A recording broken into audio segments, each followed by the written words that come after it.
Hello chessmates, welcome to a new video. Today we are going to continue working on this line of solving and explaining positions. So let's hunt some puzzles. Let's see what surprise we have on the way. Okay, we're playing as black here and white just plays king g1. The material is the first always, so we have a rook and white has two passed pawns, and they are about to promote over here. So let's see what can we play here. The first move I think about in a position like this is white is promoting on d8, so we should play something like rook h8. I'm also looking at rook d2. So let me see, rook h8. There is a problem. White can play e6. Something I'm going to say here, if your opponent has two pawns in the 6th rank, they are stronger than a rook. So that's like a rule. Two pawns in the 6th rank are better than a rook. They beat the rook. So in this position, after rook h8, white plays e6. They are on one on the 6th and the other on the 7th. That's even better. So the two pawns are going to be stronger than the rook in that line. But there's something else. We cannot forget the king on g1 because the king is a little exposed in some lines. I'm thinking after e6 something like rook g1, I mean g8 check, and if white doesn't want a draw, they should go to f1, because after king h2 I can continue checking. So rook g8, king f1, and then what? I can threaten mate over h or a8, but then white king can move to e1. I cannot, or maybe I can continue threatening mate with king e3, but then white king can go to d1. Yeah, and then king d3, king c1. I mean king d3, there's nothing here. Yeah, there's nothing. So king d3 threatening mate, king c1, then king c3. I think I have a draw in that variation. I think I have a draw in that line. Yeah, it seems pretty clear. But let me take a look at the other line, at this rook d2, because maybe there is something. Rook d2, he can play e6. Then white is threatening e7. So after that I can give some checks over here, and the king will have to go to f1, to h3.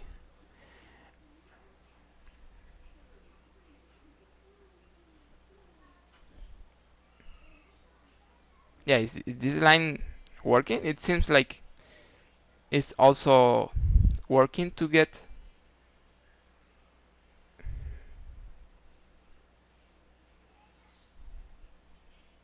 a draw. Yeah, I need to check this. Okay, so rook d2 is another possibility instead of rook h8. According to what we just calculated, rook h8 is getting a draw with the mate threats we can create every moment. But I was analyzing this rook d2 because it's also a candidate move, and probably we can get something better or the same. So it's a move we need to analyze. So rook d2, white is going to play e6, protecting and threatening e7, and then rook d1 check, king h2, rook d2 check, king a3. Then I'm thinking rook d1 threatening mate. If white repeats, I think I can continue checking. I have a draw maybe. So I'm going to calculate king h4. Then I can play king f4.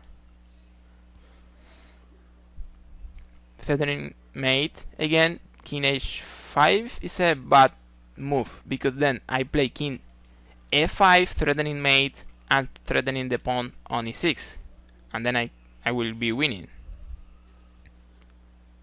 if I'm not missing anything here.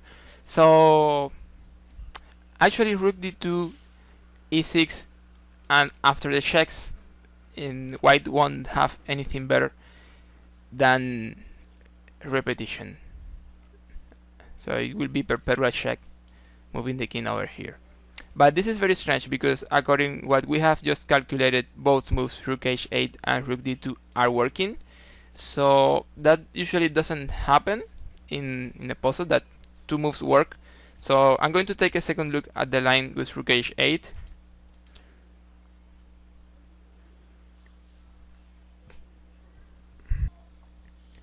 Well, I'm just realizing there is a move we didn't analyze at the beginning, and actually it's very strong.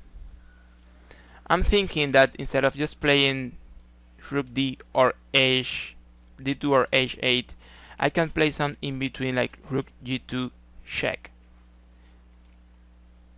The idea is that if the king goes to f1, I can play rook d2 and I will be threatening two things at the same time, rook d1 and then rook d7. This is very strong and I'm going to win. The king will move, I will take the pawn and black wins. And after rook g2, white can also play king h1. But then I can still play rook d2, attacking this pawn. White will have to play e6, it's the only way to protect it. And then king g3 is very strong because I am threatening checkmate and white won't have a way to get rid of this threat. So yeah, definitely this is much better. Rook g2 in between is much better than first move rook d2 or first move rook h8. Yeah, I realized about that because I saw that both lines rook d2 and rook h8 were working, and that usually doesn't happen, and they were just getting a draw. And then I continued looking for something else, and I realized that actually this rook d2 in between is going to be better. So let's play it. This should be the right move, rook g2 and then rook d2, and then we can take the pawn. Okay, let's continue with another one. And let's see, we are playing as white here. We have two pawns, they are promoting over here, and black has a rook against a bishop, so black has the exchange up, but we have a very nice compensation with this pawn on e6. So let's calculate a little here. Yeah, the first move I'm analyzing here, of course, is e7, but it doesn't seem to work at first sight because then black is going to play rook e2, apparently controlling the pawn. But actually there is a strong move after this rook e2 I just found. The move we can play after rook e2 is this check, bishop b7,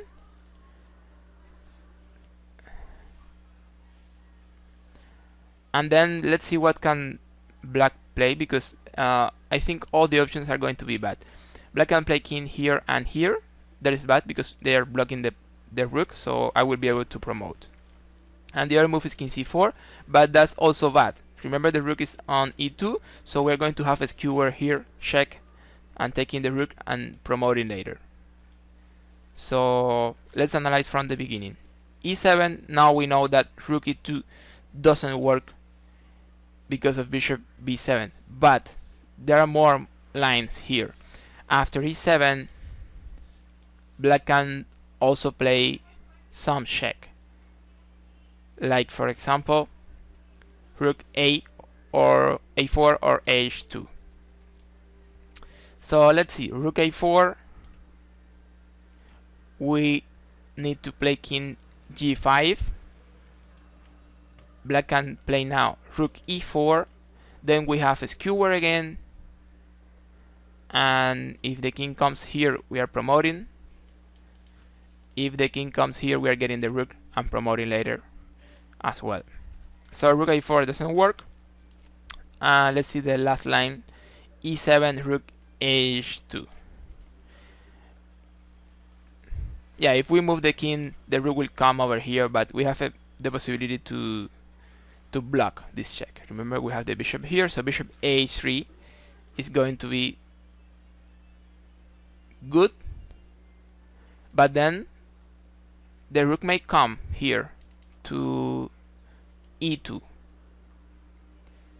So now that we don't have this check on b7, and now that black forced our bishop to come here, this move rook e2 makes sense. Okay, so what do we play then?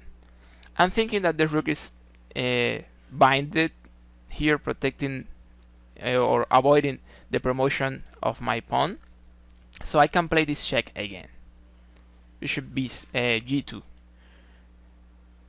and then we are going to win, because if the king comes here or here, the king is blocking. If the king comes here, we have a pin. So we get the rook and we promote. That's the idea. So I think we are not missing any line here. So I'm going to play that variation.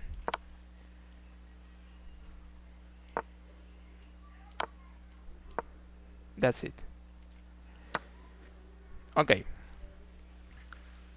We are playing as white here. We have queen queen, two rooks, and two minor pieces.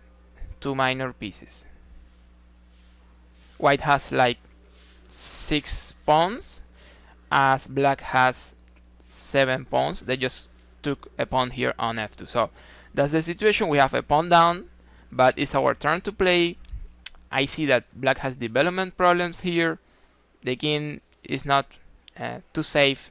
I mean, there are open lines. The queen is ready to come. The bishop may come in some point. So let's analyze. There's a move I'm looking at. Is this rook takes g7? It seems nice. If king takes, I can check. And yeah, but then what? King h8 is not clear. It's not clear because I can play queen a6, threatening things, but it seems very easy for black to defend with queen somewhere. So rook g7, yeah, it's something we need to analyze, but it doesn't seem to work by now. So I'm going to try to find some other move.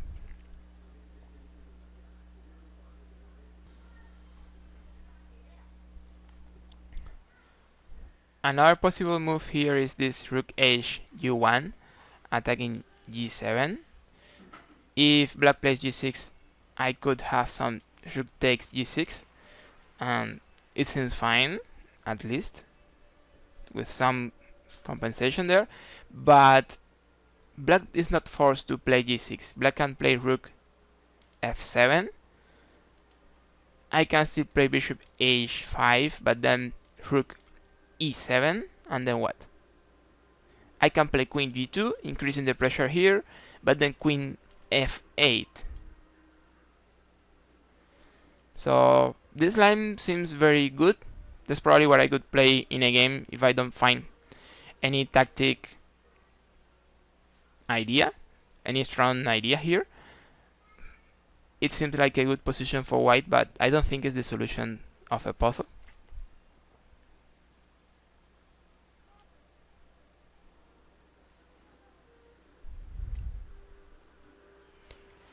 However, I don't see any move better than that, so I'm going to try with this rook h u1. It's the best move I can find in this position, so let me try that. Rook u1, rook f7, okay. And then we set bishop h5. It seems very strong, improving the bishop, but also improving the queen, because then the queen may come. So it seems a very good move. Bishop here. Okay, rook e7, and then we thought queen g2. Yeah, that's what we thought. We said black can play queen f8. So I'm not winning here, but I'm very active. Okay, well, it seems like there is something strong here. Let me check.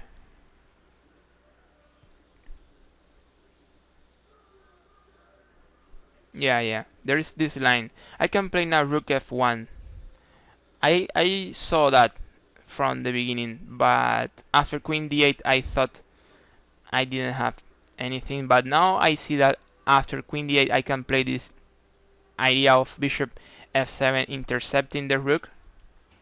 So he will have to take, and then I take his rook, and then the king takes, and then there is no defender for g7, so I can take g7 with the rook, and between rook and queen I can win here. So yeah, I'm pretty sure that's the line. Rook f1, and then the idea is that after the queen comes to d8 I will play bishop f7. I'm repeating the line: rook takes, king takes f7, and then rook g7. And between my rook and my queen and this king completely alone there receiving checks over the ranks, I will be mating black king very soon. So yeah, this one was a little difficult, but let's continue. Okay, we are playing as black, and white plays b3 here. So let's see the material. We have two rooks, queen, and two minor pieces. That's balanced. And then white has like 7 pawns, as black has 6 pawns. So we are a pawn down, but we have the 2 bishops. That's very good. And we have our rooks in half open files. That's also fine. So let's see. White is threatening the bishop on c4, but we can take the knight on c3. So, well, that's something I can take. That's the first thing that comes to my mind. I can take the knight. I can take it either with queen or bishop. So let's analyze.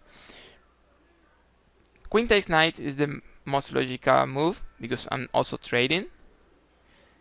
I'm threatening the queen, so he has to trade queens if he wants to try to get something here on c4.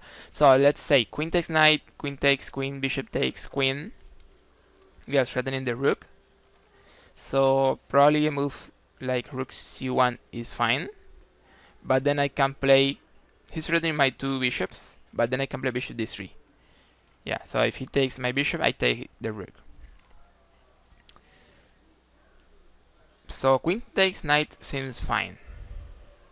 I'm going to take a look at the other line, bishop takes knight, to see what happens here. He takes my bishop, I take the rook. So bishop takes knight.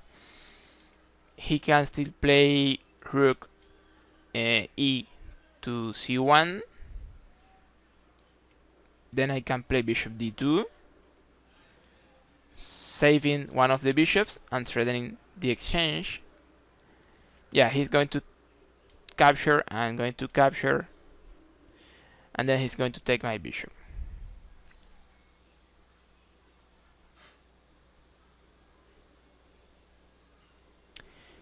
Well, it seems like in both lines I'm getting a piece, but if I can get a piece and trade, I prefer that than getting a piece and don't trade it. So I'm thinking that my favorite move is queen takes c3 right now. So I'm just going to check this a little more to make sure there's not anything wrong in this line. Queen takes knight, he has to take, bishop takes, I'm attacking the rook. So if he moves over here, he can also move over e3, but yeah, it doesn't mean anything. I just move the bishop, and even this rook is unprotected, so there is a pin here, and he's not even threatening this bishop, so rook e3 doesn't make sense actually. And after rook c1, I just play bishop d3. Yeah, it seems clear. So that's my favorite move here. Let's see. Okay. And then bishop takes rook. Okay, let's see the last one for today. We are playing as white here, and and then we have a minor piece up, and we have 2 pawns against 2 pawns. So we have an extra knight here, but there is a big problem. He's about to promote, and we are also about to promote, but he's controlling that. So this threat is very strong here, so we are in trouble actually. So let's see how can we get something here.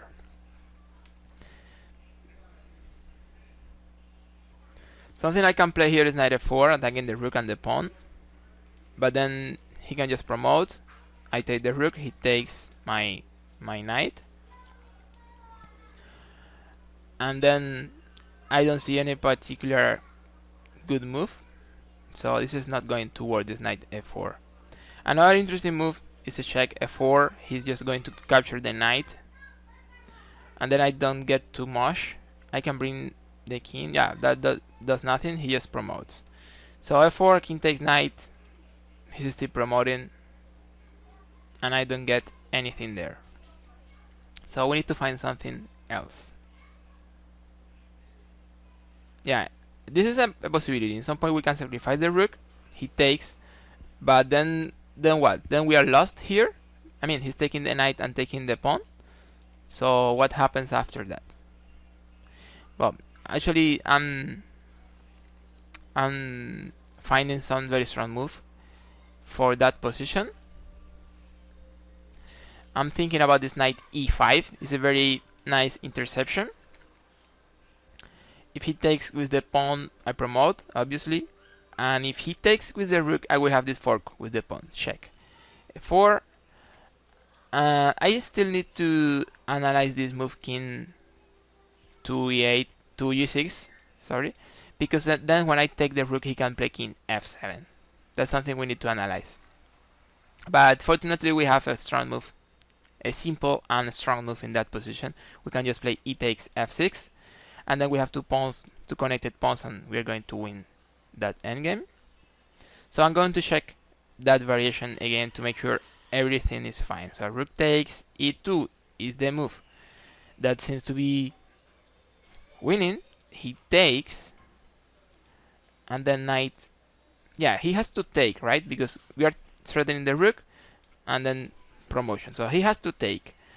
There's nothing, there's no surprise here. And then I can play knight e5. There's no other way to stop the promotion, so he has to take with the rook. But then f4, the king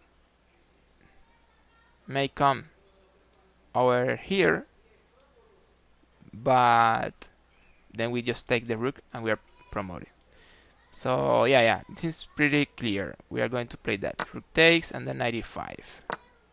Rook takes knight, and then f4. King g6, we saw that line already, so we are winning in that line. So we are going to finish here. This is the video I wanted to show you today. I hope you have enjoyed with these puzzles and analysis, trying to find the right move in these positions. So if it was like that, you really enjoyed and you learned something here, give me some likes. So that's it. Thank you so much for watching. See you in the next.